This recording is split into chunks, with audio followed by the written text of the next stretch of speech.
સુરત શહેરના Puna police station વિસ્તારમાં Puna PI તથા તેમની સર્વેલન્સ ટીમને એક આર્મ્સ એક્ટનો ગુનો શોધવામાં સફળતા પ્રાપ્ત થયેલ છે। સમગ્ર ગુનાની હકીકત જોતાં આ કામે એમપીના 4 ઈસમો પોતે ગેરકાયદેસર દેશી તમંચો લઈ અને સુરતમાં તેની પત્ની સાથે અગાઉ તેને પ્રેમ લગ્ન કરેલા અને એની પત્ની ત્યાંથી ભાગી અને અન્ય પ્રેમી સાથે સુરત રહેવા માટે આવેલી। તો આ પત્નીને અપહરણ કરવાના ઈરાદાથી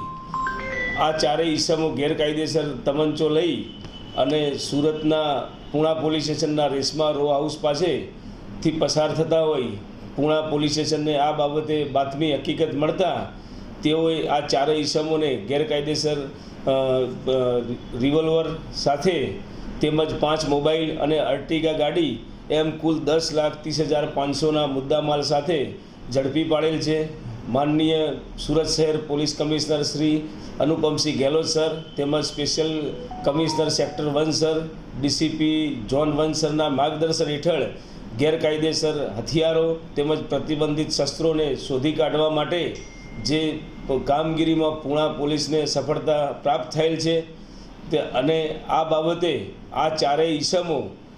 એની પત્નીનું અપહરણ કરી અને એમપી ખાતે તેના બંનેના નામે ભેગું સંયુક્ત માલિકીનું જે મકાન હતું એ મકાનમાં પત્નીનો હક હિસ્સો હોય તે બાબતે અપહરણ કરવા સારું સુરત ખાતે આવેલ હોવાનું તેમની પ્રાથમિક પૂછપરછમાં જણાવેલ છે।